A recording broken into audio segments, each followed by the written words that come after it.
want to get our week started by telling you some things that are really important to me. We call it Faye, what's on my mind? So you know what's on my mind?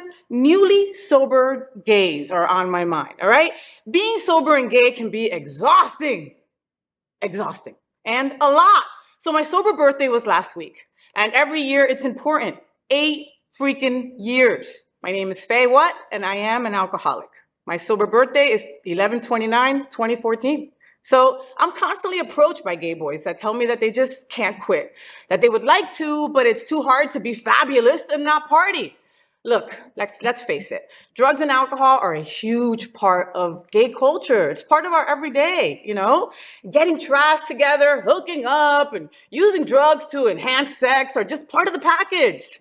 And that's fine for some people. But when you're ready to get off that party bus and start living sober, it can really be hard to just adjust. Like, where's the fun? Where's the sparkle? When sex, bars, drugs, and booze are the norm, finding a life that feels balanced and rewarding without all of that can be a challenge. So I wanted to give you 3 ways to get into the groove of your new life in recovery, all right? Let's begin by, wait, no, I gotta put on my glasses. I forgot, because I'm not smart without my glasses. All right, I look smarter, right? A little bit. All right, so let's begin with the first thing that I'm gonna tell you, you newly sober gays. Love yourself a lot and really hard. And you can take that however you want, all right? Like RuPaul says, if you don't love yourself, how the hell are you gonna love somebody else, right? Can I get an amen? So many of us have stayed in active addiction simply because it was easier to find relationships in the bar scene than outside. But how many of those connections are really built to last? When we get sober, we start to see what those relationships are really made of. I lost quite a few gay boys because they didn't want to see themselves as having a problem themselves, maybe. It can be hard to deal with the fact that some people were only drinking buddies, or some people were just other kind of buddies, you know, sex buddies. But what's the solution to this sense of loneliness? Love, of course, a lot of it. Learning to love ourselves is one of the best and hardest things we can do in recovery. It sounds really corny, but celebrating our sobriety and the milestones we pass is a great way to rebuild our sense of self and our self-esteem. Every day, give yourself a pat on the back. You're already 24 hours further from the person you used to be 24 hours ago, and 24 hours closer to the person that you will be. Remind yourself that your life is worth living. After all, there's only one of you, right? Next, be smart when it comes to staying sober or addiction. It is as slippery as an eel, okay? When we're not paying attention, our addiction can change shape or sneak up on us in unexpected ways. Sure, we may have put down the booze and the alcohol or the crystal meth or the pills, but all of a sudden we're literally cuckoo for Cocoa Puffs. Or we start smoking again, or vaping when we'd quit years ago. Or we can't stop obsessively checking Grindr or Facebook for updates. Those are addictions too, by the way, okay? And those are addiction-related behaviors that can be a problem as well. So we need to be aware of our choices and the paths they might lead us down. It's true that nobody ever got drunk from eating too many cookies, right? Probably it's not clear. In any case, don't try this at home. But think about this. We eat too many cookies so fast that our stomach hurts, and then we feel like a hungry hippo at a family-style buffet. We gain weight. So then if, you know, right, we're gay and we're fat, then we feel like crap, then we hate ourselves some more, then we feel unattractive, and then guess what? We drink. And it's not the cookie's fault, but the cookie got the ball rolling. Same with smoking or hanging around in places that we know aren't healthy for us. By staying vigilant and calling ourselves out on the bullshit, we can maintain our recovery another day. Next, dating while sober. That could be a lot of fun. Oh my goodness. The eternal question is, how are you supposed to date without a drink in your hand?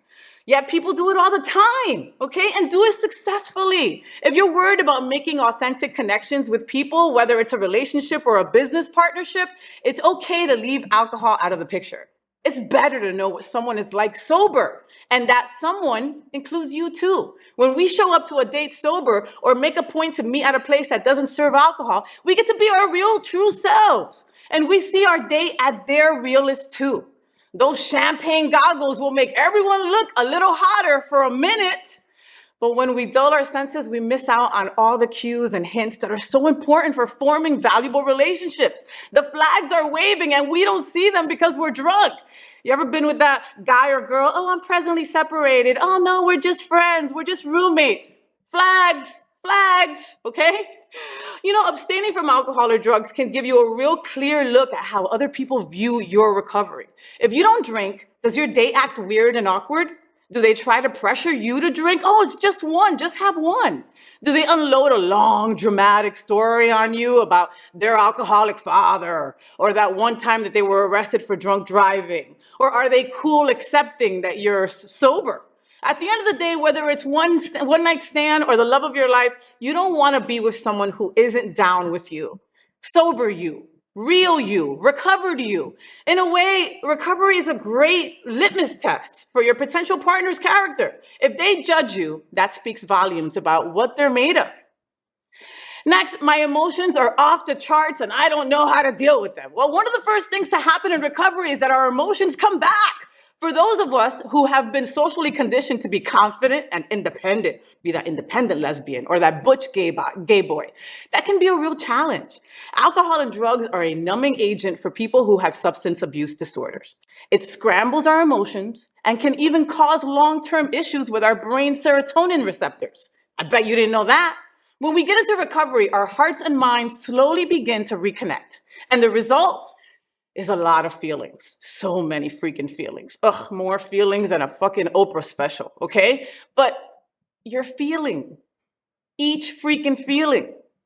And it's a blessing to feel it. So how do we handle this? Well, you can't control the waves, but you can learn how to surf. Look, strong emotions may feel strange or weird, because they really did feel weird for me, but they are natural in recovery. They don't make you weak. They're part of your process. Find people you can trust and be honest with them about what's going on with you. Friends, therapists, a support group, AA, whatever. They're all good resources. As time goes on, you'll get accustomed to your emotions and learn to trust yourself. Part of recovery is becoming a whole person. So even if you love being rough and tough, you may find yourself embracing a little bit of your feminine side, of your softer side. Stranger things have happened. I used to hate people now. All people. All kinds of people. Now I hug freaking everybody. It's the weirdest thing. Anyway, newly sober gays, you are on my mind. And guess what? Your only job is to stay sober today. You'll figure out what works out for you. This is your journey. Enjoy every minute of it. And guess what? It only gets better. Here's to my 8 years. Well, so did you enjoy the show? I know you did. So make sure to click subscribe so you won't miss any of the events, news, or interviews right here on the FayWhat show.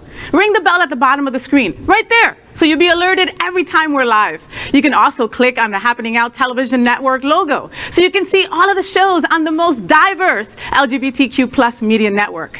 Find out just what we're doing to bring the L and the G together right here on the FayWhat's show. Get the week started with me.